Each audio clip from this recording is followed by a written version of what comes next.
Hello, everyone. I'm George from Ireland. Thank you for coming out my channel. And this is saying good riddance to Dick Cheney. So the late and unlamented Richard Bruce Cheney was best known for having been the 46th Vice President of the United States. He served from 2001 to 2009. And then his running mate was George W. Bush. So some people say he was the most puissant VP in the history of the United States. Bush's brain. I hear you say, well, that's not saying much. So Dick Cheney has died at the age of 85. Well, he was really a reactionary in his politics. It's perhaps surprising he got quite so far, being such a hardliner. And one of the things that really stood out to me was about waterboarding. If you don't know what that is obviously tying someone down on a table or whatever, and putting a damp cloth over his or her mouth and nose, whatever, pouring water over it so he or she cannot get any oxygen in. So the person feels like he or she's going to drown. And obviously do it for too long, the person dies because he or she doesn't get enough oxygen. So now you could do it out of sheer sadism. It might be part of interrogating somebody. So tell us where the bomb is hidden. I refuse to say it. Right, they're going to cut off the oxygen for how long? 10 seconds, 20, 30, 40, 50, a minute and 10, you don't know. And obviously that fear, that rising panic makes the heart beat faster to use up the oxygen even faster. And the people can obviously go unconscious and so on. So it's certainly physical and mental cruelty that's inflicting on people.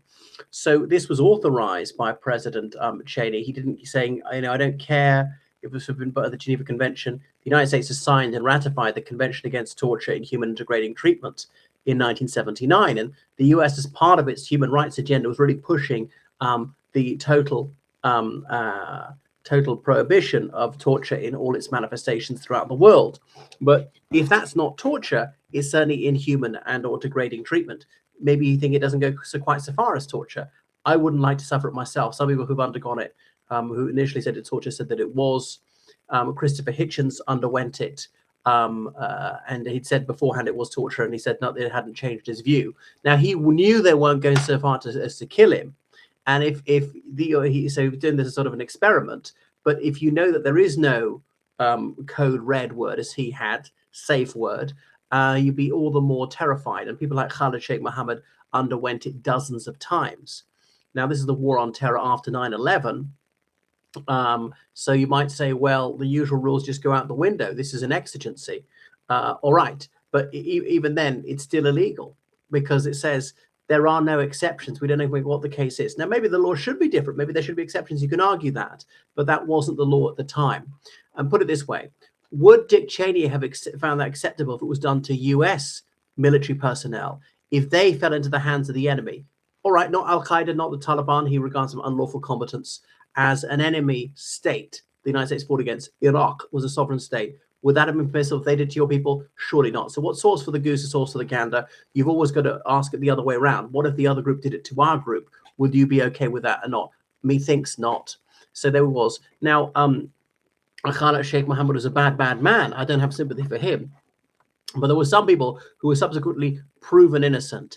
I don't mean that they were not proven guilty. I mean, it was proven beyond any question that they were certainly innocent.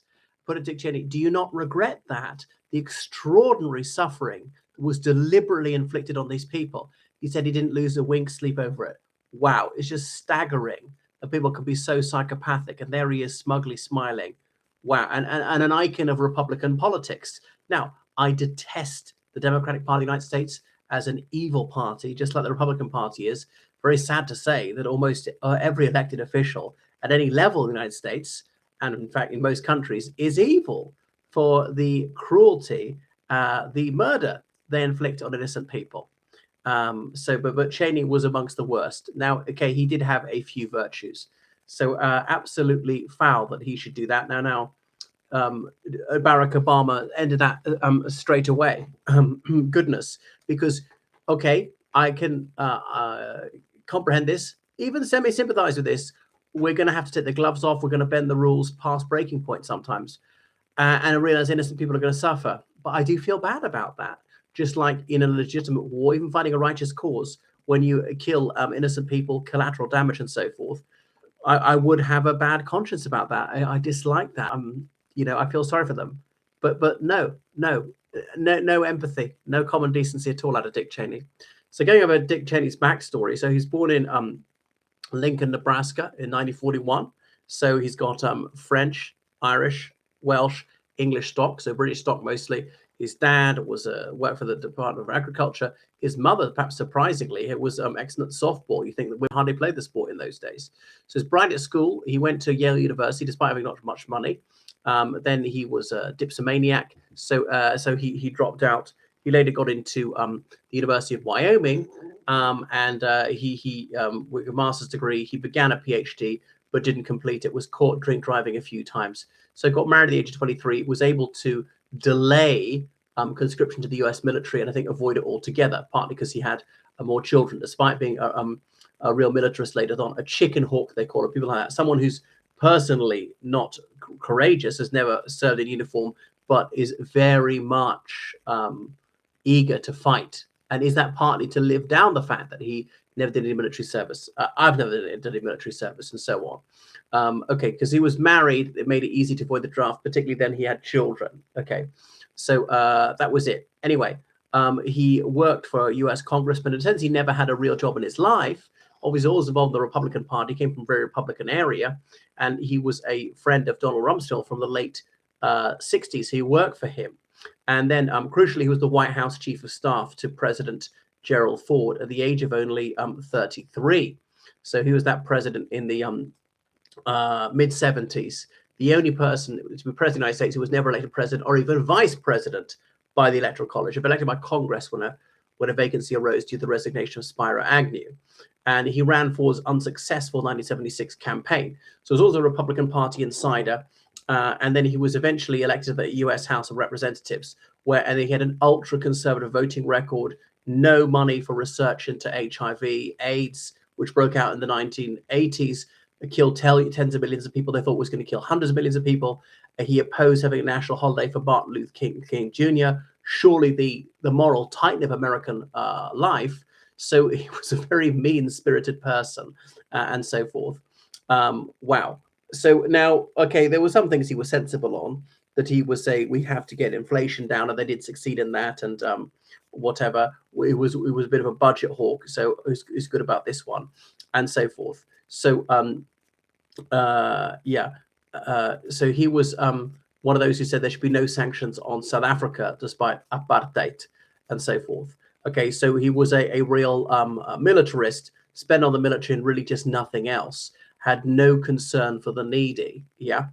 Now, he was perspicacious that the breakup of the Soviet Union might cause nuclear proliferation. So wise in that way. So he was viciously anti-Palestinian. There's no atrocity against Palestinians that he didn't approve of.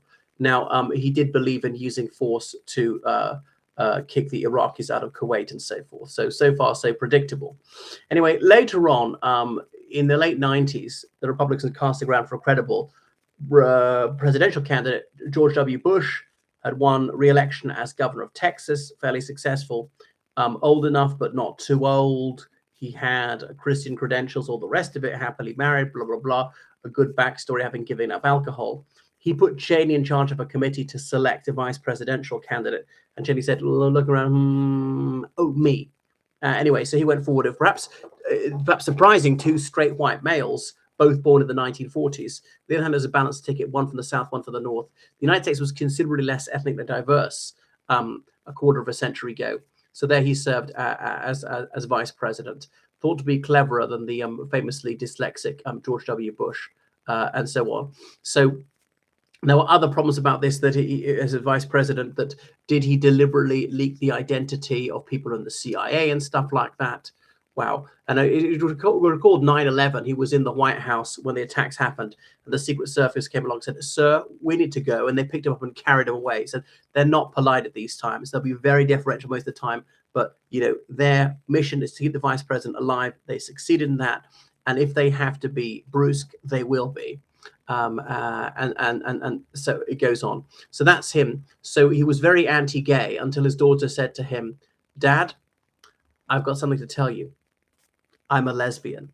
So, but anyway, his other daughter, Lynn Cheney, is very involved in Republican politics, is one of the only morally brave ones to be a day one abominator of Trump, for which she is detested by swathes of the Republican Party. But Dick Cheney, surprisingly, was an outspoken abominator of Trump and said that he was a threat to the Republic.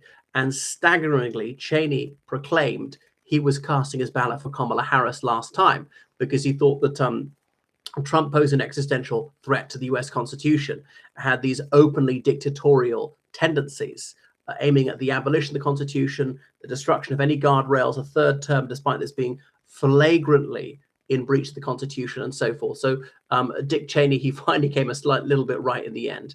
But otherwise, he was a nasty, low down, vicious, greedy, selfish, murderous scumbag. And I won't miss him one bit.